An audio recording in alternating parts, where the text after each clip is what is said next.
Looking to go deeper with your learning? Come and see what we've been working on at anchoredoutdoors.com. Want to check it out for free? I will drop the link in the episode description below. So I was born in Montreal. I'm from Quebec in 1953. So I give my age. And I was adopted at the age of 2.5. I knew that I was adopted, but I didn't know that my mother was still alive.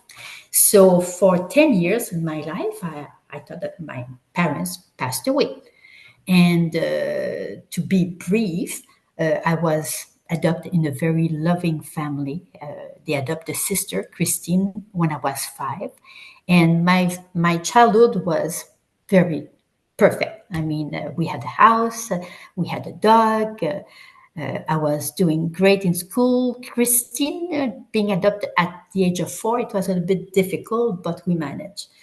Later on, when my parents passed away, I decided to find my mother because my sister found her mother that was very young. And I was not hoping too much, but finally, after 1 year, I found her. And so the fact that I was adopted with a loving family and mentioning this to my real mother, I think she said, I would have not been able to do that for you. But I'm so happy that you are who you are and that you have accepted me because it was really nice. So I grew up in Laval, in a very small community outside Montreal. And I didn't have a lot of friends. I had few girlfriends. I never really managed to be surrounded by a lot of people. And I was very shy, had problem with my pronunciation. And I had good teacher that finally helped me to pronounce with a pencil in my mouth. I did some drama, synchronized swimming, did a lot of theater, and finally, it really what helped me to have some wings at the back of my my shoulder. So my childhood was great. I was involved in sport. I did a lot of synchronized swimming as a swimmer, and later on, at the age of 15, I opened my own synchronized club in Laval. Did some competition, regional, provincial, national, and for 8 years I was involved with my club. And when I decided to leave the synchronized swimming, I decided to go to Paris because also there was something that was very important for me. I love art. So I enrolled at the L'École des Beaux-Arts de Paris in 1976. And I was partly accepted, but I had to prove myself for a first year. So I lived for 1 year in Paris at l'École des Beaux-Arts, following courses, fell in love with a Frenchman. Didn't work out. And so I decided to come back. Instead of doing 3 years in Paris, I did only 1 year. But I left the synchronized club. I gave the club to another swimmer, so I couldn't come back and take the club. And at that time, I went back to teach because I had a degree at the university as a teacher. So I taught in a private school. I taught in Quebec, in a very small village, northern, close to the James Bay, in 5,000 habitant.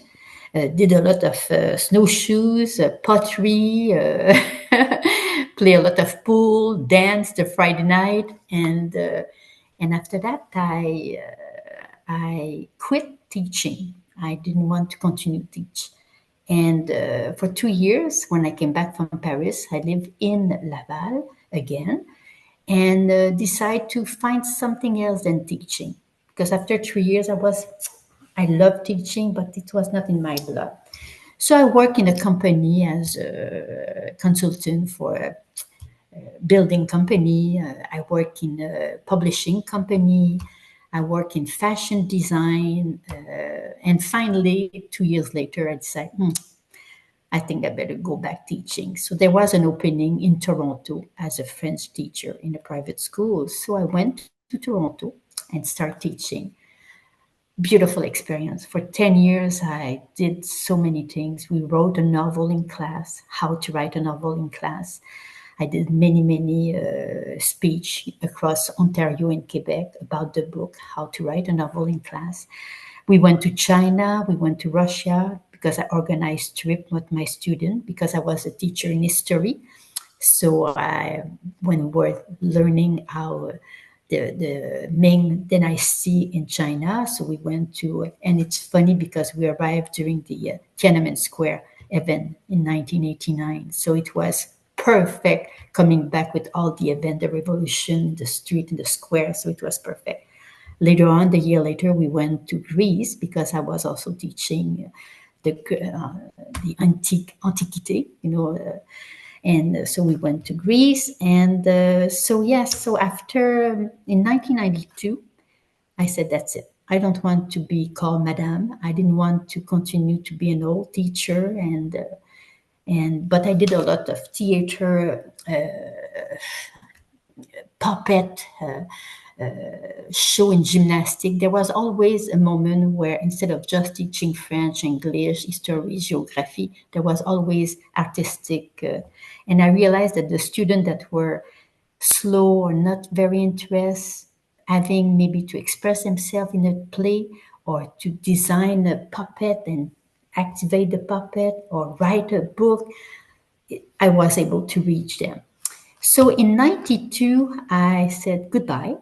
And my marriage was going a little bit on the side, so it was difficult. But I decided in 95 to separate from my husband. A very amicable separation, but I was searching myself. I want to really find something. I had my son that was 10 years old, and so it was tough, but in many ways it was fabulous because the townhouse beside, well, I'm very private. Is it what you want to Yeah, do? I'm fascinated. I've had so many questions for decades. I'm Oh, so yes. excited to have you here. Keep But going. it's nothing to do with the book and the fly fishing, but That I will doesn't come matter. back with This is about, I want to hear about you. it. So when we decided to separate, Jean-Claude and I, we had the townhouse beside us that was vacant. So Jean-Claude said, listen, we will finish the school year with Nathaniel and I will move, but do you think that I can take the townhouse beside us? Fabulous. So Nathaniel was 1 week with me, 1 week at his dad, and I helped Jean-Claude to paint the wall, to move the things. So it was fabulous. So for 7 years, we lived side by side.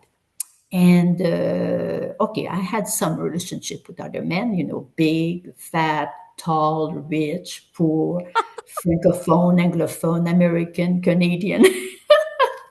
One thing is I didn't know, I know, how do you say that?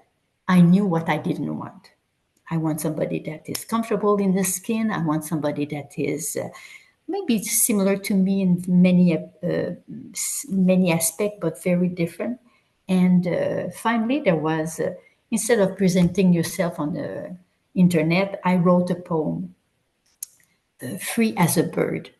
And my English was not very good, but I wrote a nice little thing. And I had a response from Denny. And so he responds, and internet at that time, it was the beginning of experiencing, a relationship with screen and everything. So immediately his deep voice just grabbed my attention. Sometimes there's something. It was not physical. It was, oh my God, I'm not talking. But I was in love with his voice. I was in love also. He was a coach. He divorced almost the same time than me. He has a son like me. He was a teacher like me. So there was so many aspects. So we spent the first 2 weeks, and it was easy for me because Nathaniel was with his dad 1 week, and I had myself and I for 1 week. So it was easy for me to maybe meet people without disturbing the Nathaniel. So after 2 weeks meeting him and talking, and he said, I have to tell you that. So I'm in the truck with him, and I said, okay, he's gonna tell me that he's married, that he has mistress, that it's. Diane, I promised my son to go to BC to fly fish. We have been last year. We love it. I cannot say to my son that we are not going. It's a must. And I'm so sad because I'm going for the full summer for 5 weeks. So I said, oh, when? So he said, well, we're leaving at beginning of July after the school. Yeah. Well, my son is living with his dad for a trip on the Nanai River in the Northwest Territory for 1 month. Bang, bang. So we bought a hip waiter.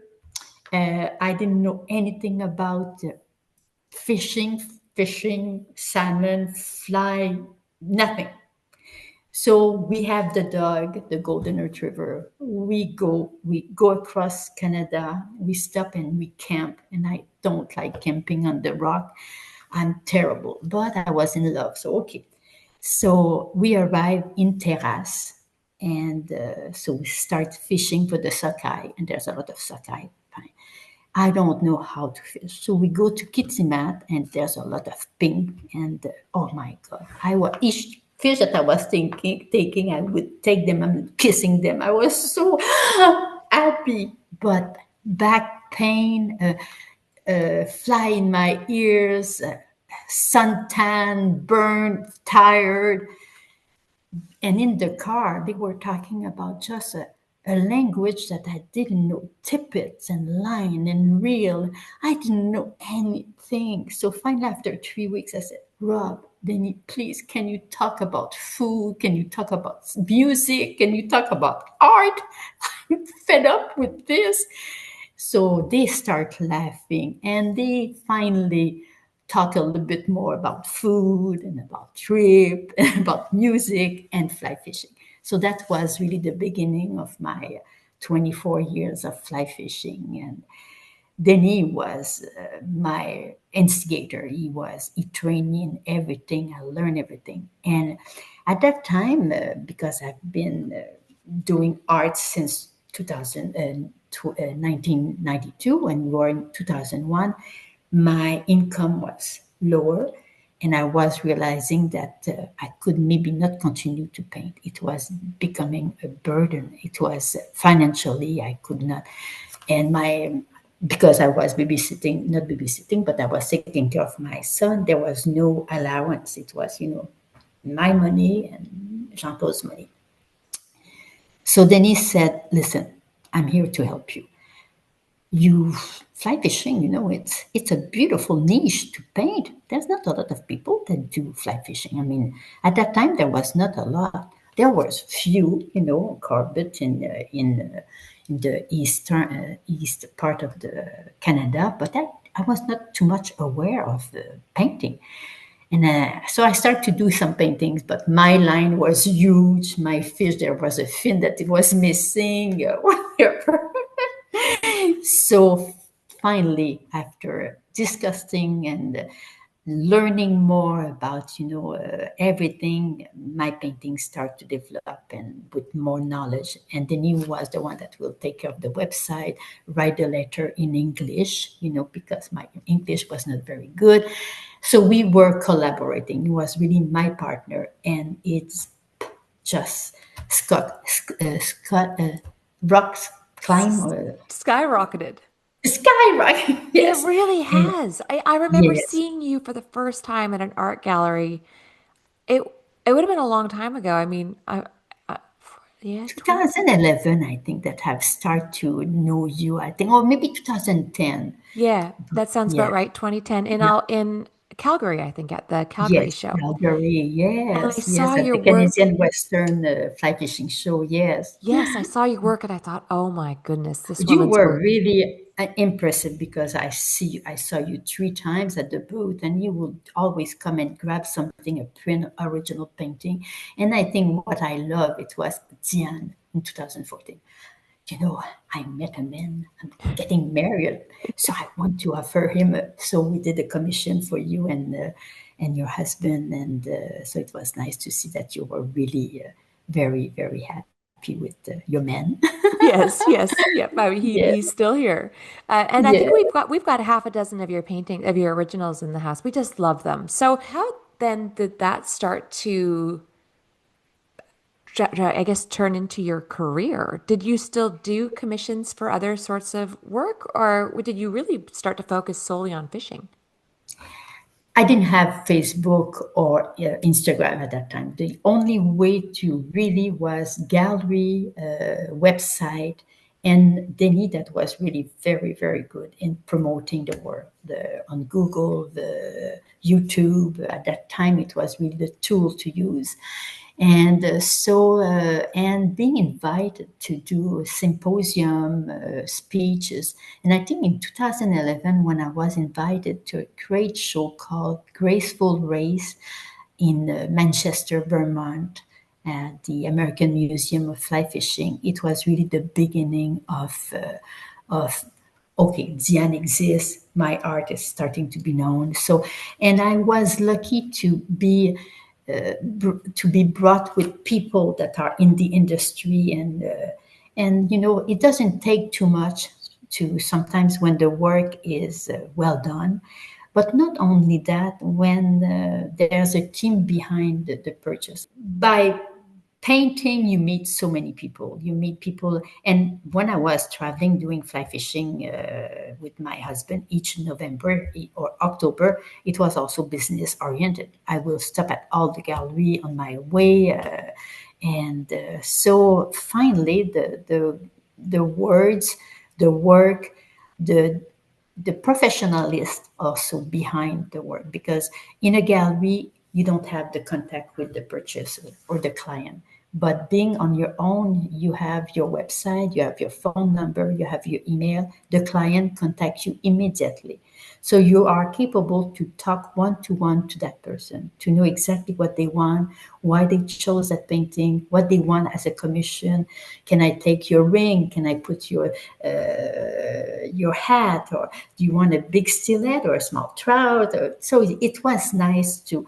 So the human side behind the purchase was really what Denny and I we tried for. It was the human contact, make sure that the client is happy, that he knows my voice, that he knows where I'm from. And it was, and later on, 2020, when COVID arrived, well, now things have changed drastically. Money was not coming as easy. A lot of people were struggling. And so I had to find another way to. So my son said, Tian, Mom, because he has now his own business as a mountain biker. And he has his own hub called Flow State. And he has traveled around the world with the mountain biking, and he is quite a businessman. So he said, "Mom, why not going on Facebook and Instagram?" Instagram was really the thing, and now I I sell mostly by that, and the website doesn't exist anymore. I just took it out. It's doesn't go anywhere. People don't go too much on website.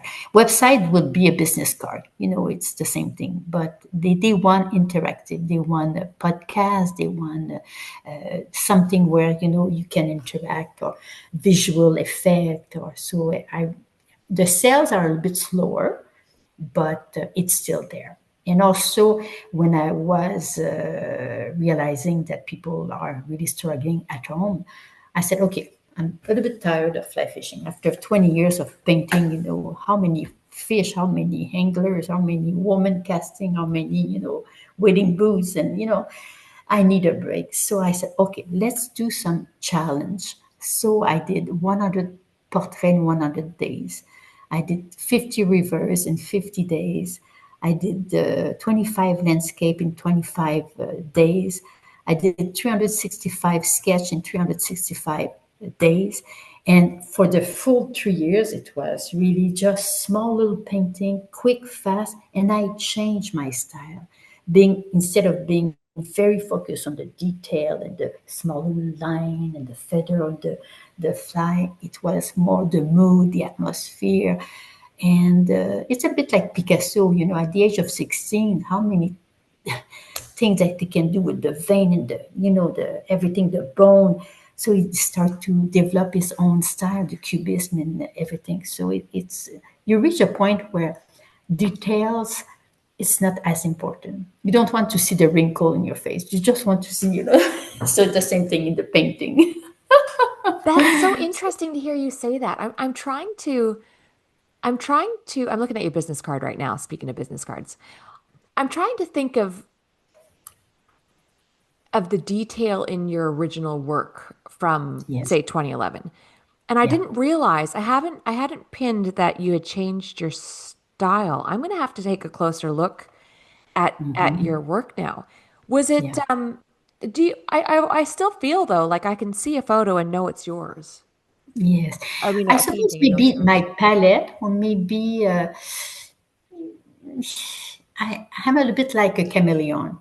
I can have different style, very precise, but I realize that I'm having more fun doing a painting a day than doing a painting in 3 months.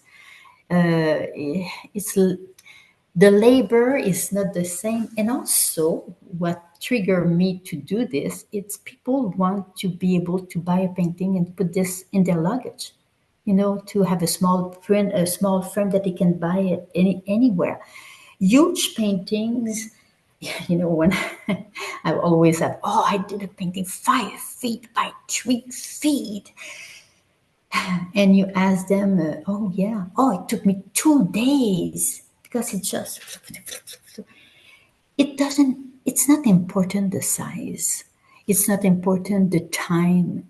What is important is to feel happy doing the action of creating something. It's not the time, and I don't have time now to paint long because it doesn't sell more. I sold more small little thing, fast, quick, that touch you. And it's very rewarding. Of course, I'm learning each time. That's the beauty of being a painter or being an angler. I mean, there's never the same fish that you will catch. It's never the same people that you will meet. It's never the same landscape that you will see or the same animal that cross your path. And painting is the same thing. There's not a day where I'm not starting something new, and it's fun. I like that. I'm not someone that like repeating, like people that paint, I don't know, boat all the time. Gosh, I would go under the boat, underwater. Just please send me somewhere else. I just want to be the captain of my boat. So How do you operate with your painting? Do you go on location? Like when Denny's fishing, are you in the background painting there? it's a good question. I'm a fair weather painter. I don't paint where there's a lot of mosquitoes. No, I did it and it came back. No, I don't like painting when you have your hat that is blowing by the wind, or if it's in start raining. I choose my day. I sketch a lot when I'm traveling. I always have a sketchbook with me and do quick thing. On the river, not really, but I will. I'm a photo. I take tons of photo. I'm just addicted to photo. So this is my reference. And if I do plein air, like here, I do a lot of plein air. A little bit less now than I used to, maybe because it's less foreign. I'm a little bit more accustomed to what I see. And the island is small. Huh? It's not as exciting as being in Tuscany or being, in India, or it's the same thing, driftwood and ocean and arbutus tree. So but my inspiration is mostly sketching, but the studio. I'm a studio artist. I need my music with me. I need my cappuccino at 2 o'clock. Yes, I understand this style. I love that. What kind of music do you listen to? Do you listen to French music? I have so I'm not too much in. Well, I'm on Spotify, so I Okay. have a huge, and of course, being French, I have a lot of Julien Doré that I love, Zao that I adore, Julien Clerc that I Oh, I've got to admire. write all this down. I love French music. It gets me in such a mood. I'll have to, I've Yeah, been I looking can for give you some, a list. I will give you a list if you want. I will send you a list of beautiful. Oh, even just a Spotify playlist would be yes, fantastic. okay, I can do that. But I listen to many, many, many music. When I was a synchronized swimmer, of course, the routine, we had to select the music, and music was as important as the routine because this is where the crowd was, oh gosh, I love that music. So I would go, very often it was Vivaldi, the Four Seasons, or it would be the Concerto numéro 22 de Mozart, or it would be, les Quatre Saisons de Vivaldi. It was a lot of classical music. But yeah, music that give me words. I love words. I'm not too much in the music that is repeating. Not, not. I love sound. I love music. I love. Oh, I'll give you a list. You will say, Okay. "Oh Thank you. wow!" So then going back all these years ago, when and how did the decision come about to move to British Columbia? Oh, that's a good question. Uh, Denny built his house with Margaret, his first wife, in '84. He got divorced in '95. And in the arrangement, it was when the Rob is 18 years old, you sell the house and we divide. So it was, of course, a decision that then he had to do. He had to sell the house. So he took his retirement a little bit earlier. And because they have been fly fishing in BC, they just love BC. But they love the mainland, the north, the sacred water, this part. They have never been on Vancouver Island. So Rob, knowing that, just applied at different university, Fraser University, UBC, Victoria, to enter in university, and he was accepted in Victoria on the island. So in 2004, we decided to bring Rob after fly fishing to the university, and we said, okay, let's visit the island from the north to the south, well, to the east, to the west, because the island is bent a little bit. And we just drove from, Port McNeil to Victoria. We stopped in Campbell River, Comox, Courtney, Qualicum, Ladysmith, everywhere. And we love it. And at that time, we decided to move on the island. The reason was mostly because Rob loved fly fishing. He was a very good fly fisherman, and also Yuvik. So we moved on the island, and I must say that I miss I miss Montreal. I miss Toronto. I miss Paris. I love the energy of good food and shopping and the noise and the scenery, but I'm happy to be on the island. I'm happy to find peace and relaxation, and so it's really heaven. I never thought that I would move so far. In many ways, it's nice for me if I was selfish, but it's very tough at the moment because my son has two grandkids and he lives in Ontario, Oh, and I don't see him very often. It's maybe a little bit like you with your sister or your parents. Distance is nice, but when it's tough. And now my relationship with my son is a little bit because when they marry, very often they marry, when maybe not too much you, but no, yes, a woman will follow her man. So, and very often a man will follow the woman. So Nathaniel seems to have followed more the other part of the family. So, but it's okay. It's tough for that sense. I would love to see him more. I would love to spend more time with the grandkids. Then he has his son that has a twin and a son. So he has three kids. And in fact, we are going very soon, in 2 weeks, to see them. They live in Kitilano, in close okay. to Vancouver. So it's not too far. But, now you have to book the ferry. You can take the ferry without booking. It's 3 hours going, it's 3 hours coming back. It's 6 hours in our day.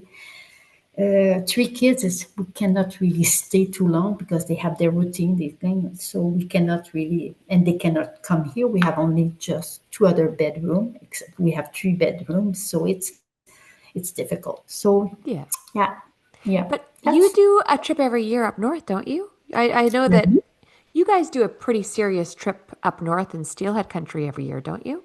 yes, yeah. This is where we always go. I mean, we have been starting to fly fish, mostly terrace, kitty mat between 2000 and 2006 for me. But Rob and Denny went in 2004 and 2005 on the Kispiaks with a friend. A friend said, "You want to see a river that has the biggest fish on earth, the record?" And when Denny saw that nice river, the Kispiak. So, and we just bought a small boulder, and we decided in 2006 to put our boulder on the little riverside campground that was just in the middle of the river, and we have been there until 2020, until COVID.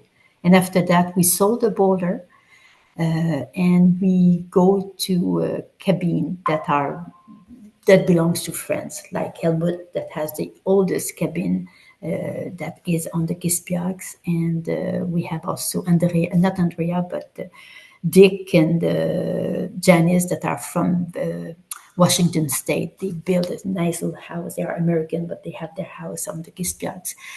And this year is the first year that we're not going. Oh, you're not going Last to year, go. no, we are not going. Uh, all the friends, most of the friends are not going back. The fishing has been very tough the last few years. And also ages. Some people died of cancer, some people are divorced, some people lost their wife, and so the situation in my age now, you see that it's not the same. So, and last year I was invited to go to the Dam de Jack to fly fish and give workshop with Anna, and I love it. But I knew that this year, if Denny doesn't go, I'm not going. And I think it's nice to take a break. I'm not saying that I won't fly fish anymore, but I have some problem now with my rotator thing here, shoulder, and I cast. So it's good, but some days it's really not very pleasant. So I think taking a day, a year without doing it. And next year, I'm in contact with a real woman, with Rachel, and they are going to Quebec. They are going back to the Saint Jules Cascapedia, where my biological mother, was born. So I go there each 4 years on the Cascapedia, and I fly fish with David Bishop the last time in 2019. So I'm going back. I was planning to go in May next year, but the real women are going in August. So I was in contact with Rachel, and I might maybe try to find moment to because I met these women when we were at the beautiful show at the museum, American Museum, with John Wolfe and so many women. So yeah, so I'm planning to fly fish next year on the Oh, Caspian. good. Good. Yes. I was going to ask you if you do any Atlantic salmon fishing. Yes, I've done it 3 times. Yes, so I know a lot of this river, Cascadia, the Saint Jean, and it's not easy. It's not easy to fly fish. I think the good moment to go there is when they open the season at the end of May. That's very good. During the summer, and according to my friends, it has been very tough. Yeah, The I've heard the water is same. too hot. Yeah, but it's beautiful, and I mean the people are so fantastic. I mean, it's such a beautiful area. It's yeah. And I Did you? go to see the my cousin, because that's the beauty of it. My mother passed away 1 year after I met her, Oh, but I she left me all my cousins that are still in my life, and so it would be nice to go did you back. ever So I'm find done out with life. why did she go the adoption route? Because to go 2.5 years and then make that decision, that's a big decision. That wouldn't have been easy for anybody. That's a good question. She was 16 when she left her parents, and the mother and the father were really, from a smaller town, very rigid. And I think maybe she was a bit like me, independent and a very free spirit. And she took the train and said, "No, I'm leaving. I don't want to be a farmer. I don't want to live in the small little town." So she went to Montreal, and she met a musician. I know the name, Gabriel. And during the spring, during the when the sap goes to the maple, she got pregnant. And of course, she couldn't keep but she tried with her brother. Only one of her brother knew that she was expecting. She never mentioned anything. So when he was coming to Montreal, he will see her and said, I will be there for you if you need me. So she tried with her friend to keep me for 1 year. And she realized she needs to work. She was a waitress in a restaurant. So she did this all her life. And when I was 1 year old, with one of her girlfriends, she said, Mary, her name was Mary, Mary, I will help you, but you cannot keep Diane. I mean, she cannot be alone. You're working and you cannot put Diane in the hands of other friends. It's not a life for her. So when I met my mother in 95, it's funny because I divorced Jean-Claude. And 1 month later, I received a note from the social worker saying, your mother wants to meet you because it was difficult. If the mother doesn't want, you cannot force it, but she Oh, okay. wanted. So I divorced, but I met my mother. And I remember that day was very windy. I was in Montreal and I stopped to buy flowers and the flowers to go to the second floor blowing at the petal were just going everywhere. I was keeping that flower thing. Went upstairs and the social worker said she's coming very soon. And I had brought some photo of me with my adoptive parents, photo that I had from the age of 2 years and a half, and I was expecting a woman that would be similar to me. How many times I dreamt that I will see her, or so I can hear the step in the staircase,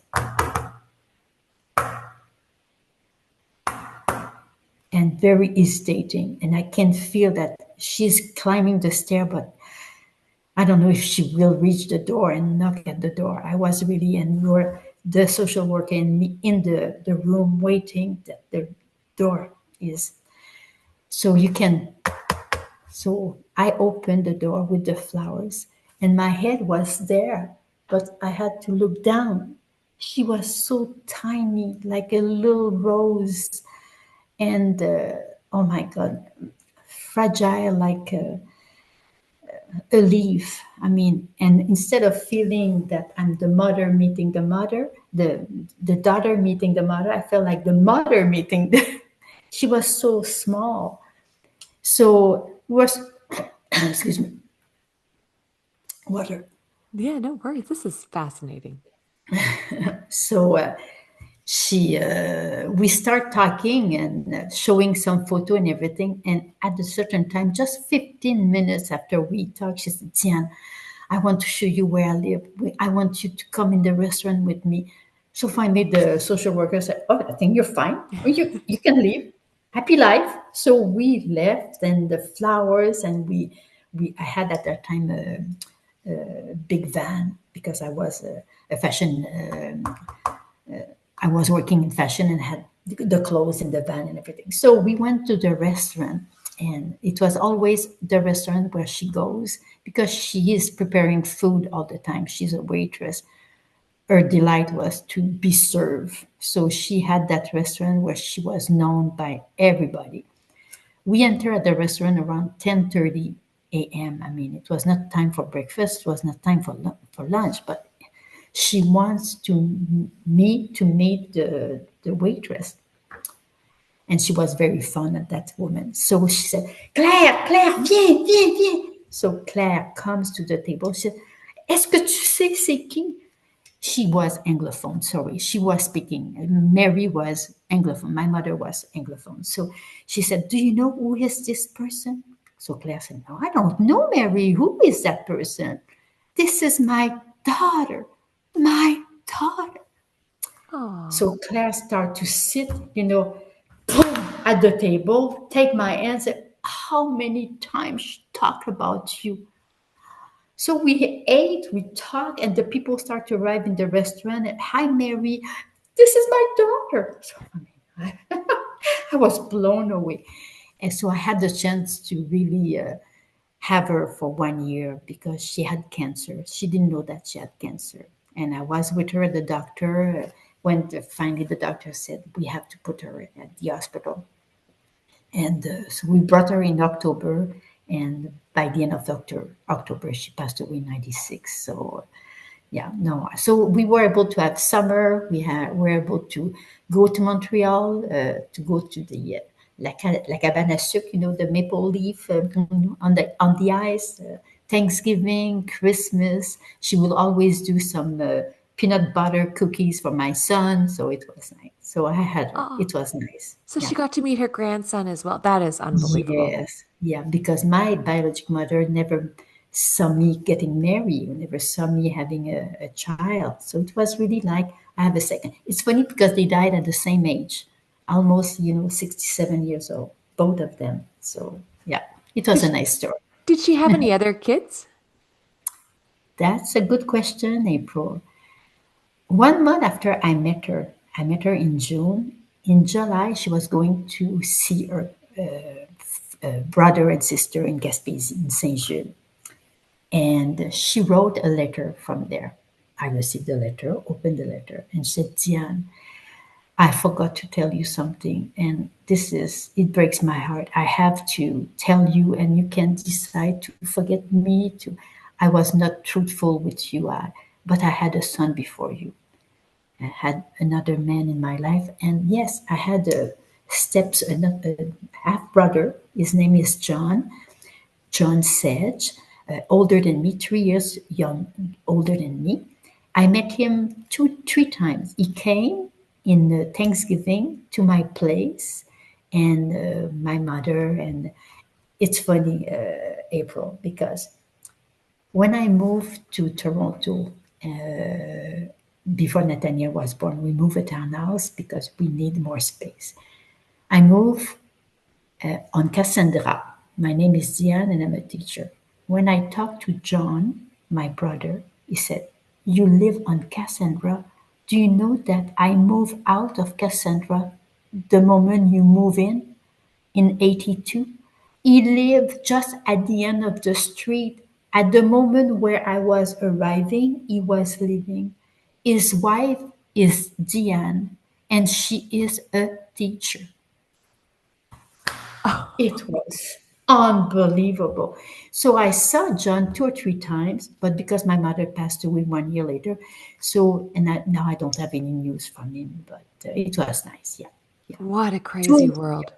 You've had yes, it's you've had some I love your outlook on life and the romance, your whole energy, because life has not always been easy. I mean, I know Denny, he was diagnosed with cancer, and we don't have to dive into that if it's too personal, but I remember that being a bit of a dark time. Is he okay now? yes, he is a survivor with a one chance on a million. I mean, he was a smoker, but not a heavy smoker, but he was a smoker. In those years, people were smoking, and I was smoking too. So in 2010, we were at the camp fly fishing, and he was coughing and coughing, but coughing too much. And I said, Danny, this is not normal. So we wait, and finally, he came back from Kitirimati, where he fly fish for bonefish, Christmas Island, and he was just coughing. And I said, Danny, we have to go to see the doctor. So he went to see the doctor, had tests done. 2 days later, the doctor called and said, yeah, we have to do a biopsy, and I think you have lung cancer. And it was in 2011. So he was treated. So we didn't go to the fly fishing show in January 2012 because he was just starting to get out of radiation and chemo. And so in 2012, everything went well. Cancer was gone. He started doing some gym thing, playing pickleball and tennis and being involved in sport and not smoking. So everything was beautiful until 2014, where we were going twice a year for the cancer clinic. And again, the cancer is back. So, so it was not easy. So in 2015, after, and he was a candidate, not the best candidate to be operated because the cancer was just in the sternum, just between the two lungs, and it was very difficult. It was not really the lung; it was between the two lungs, and you need one lung to. So Dr. Joe, that was, we still see him, mentioned, listen, we'll go to see Dr. Senfire. He's a specialist, and I will talk about your case, but it might be very difficult. And we went to see Dr. Senfire and said, okay, listen, you don't smoke, you go in the gym. I look at your X-ray and everything. It won't be easy. I'm telling you, I'm going to do my best, but where the cancer is located, and there was only that chance. So in 2015, the day of my birthday, January the 29th, bingo, he is operated. Again, it's funny, huh? Dates and everything.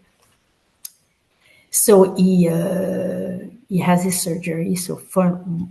And because the surgery is done with not open, but it was done by just here by the throat and an incision, all done, not opening art, but just the damage is a vocal cord, as so much that he couldn't talk at all and he couldn't eat. Now we were struggling with, he has one lung and he will never be able to talk or won't never be able to eat. So it was 2015. So he had, soup and, shitty food. No steak, nothing that he likes. And so he was struggling and he was really very discouraged.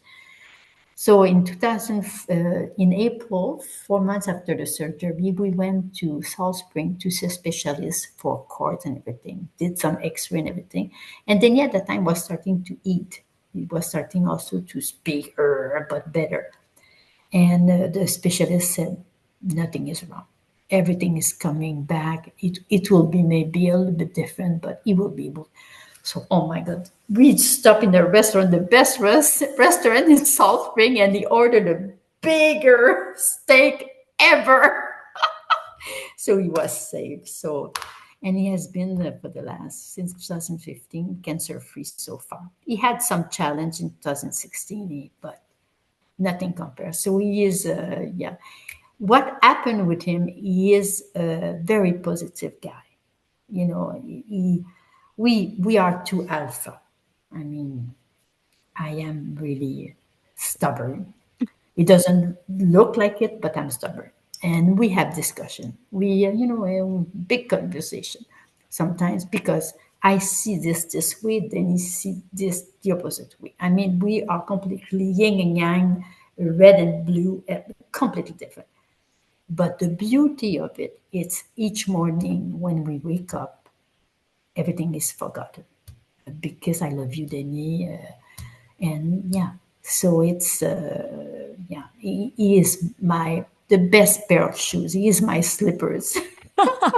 And he's got that beautiful deep voice back because when I called not that Yes, long ago, he answered. He sounds yes, great. Oh, yes. I love this. This is so great. Is there anything in your timeline? I mean, obviously, I will mention for people listening who don't know, you were my choice artist for my children's book. I don't want to talk too much about it here, but I will post the links in the write-up. I just want to thank you for your patience and your willingness to work with me. I had envisioned it being watercolor, and then to go all the way back to kind of my first beginning with as a collector, as an art collector, and to be able to work with you is just a blessing. So thank you for that. Oh, I appreciate. I'm very happy. I want to ask you, what was the reaction of Adelaide, when she saw the book? Oh, absolutely. Well, she was watching the whole process. So Oh, yes. Oh, okay. every time Okay. that So you she would was the one that submit a photo, agreed. yeah, Okay. yeah, That's nice. she had read it when I had written it, and or like Okay. I mean, she helped me write it, so I would run Oh, ideas by her, okay. and then we both had I had a handful of artists I was looking at, Yes. And Yes. she helped me. We went through everybody and we both just loved you. And it just because we've already got you in the house and again, because Mhm. of your presence in my life. And I mean, there's so many Yeah. other reasons you fly fish. You're a Yeah. woman I respect. You're Canadian. You're just perfect for it. So, and I'm so Yeah. happy that we went that route. I'm looking at it now and Yeah. you just did such a wonderful job. So thank you for that. I appreciate April. It was also coming from you and also knowing you because I follow you for ages, and I know that it was an honor. And also, I know that you are very perfectionist. I know that your talent in writing, your writing is exceptional. Thank you. I always admire people that can express themselves and also that are businesswomen. You cave, you not cave. You were able to fluctuate your career and bringing your personality with the and many times particularly women, beautiful women fly fishing, you attract a certain type of people, but they don't respect you because they think, oh, she's beautiful, but she has no brain. And it was not this in your case. You were able to really transform yourself in many aspects, trying many little things. I remember the bathing suit and jewelry and many things that you try, artistically. And I think as soon as you start your podcast and you knew so many people, why not inviting them, to really bring the people to the business because fly fishing is a very unique world. I mean, we support each other. We have been through the same thing, failures and people that we love that are gone, or the industry that is changing, the place that you go that you want to go because people talk about it and it's a passion. Oh gosh, I want to go. So it's a very lively arena where you can really, and people are fantastic. I mean, you sit on a river and you sometimes you talk, and me, it has never been about the fish. I'm not a good caster. No, I'm a good caster. I'm not a good feeling the fly. As soon as I feel just a hint of thing, I pull. And of course, I cannot. I'm too sensitive. And how many times I will miss a fish instead of just letting grab the fly, pulling. No. And no, when I have my fish, oh my God, how to retrieve. So I push really too much, I don't and bend my rod there too much, and the fish goes. How many fish did I lost? So it has never been the fish for me. It has been, the eagle, or it's the leaves that are falling and think that it's a nice fish that you grab, but it's just a leaf. And yeah, yeah. No, fly fishing, the people that I've met, the scenery that I've painted, the story that I've told with my brushes are will stay with me for the rest of my life, for sure. Well, I think we should wrap it up there. Yes. Is there anything you wanted to add that I've missed about your timeline? No, I think you went overboard. I think you know me more than I thought of myself.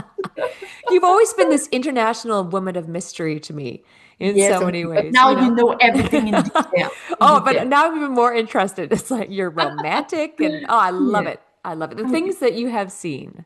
Yes. Thank you Amazing. so much, April. I will continue to follow you. And again, that this book will certainly please many, many parents, many anglers, many people. And it was a very, very wonderful collaboration. And again, thank you so much. Thank you, Deanne. I'll talk to you soon. Perfect. Bye Okay, bye. enjoy your night. Bye. You too. Bye.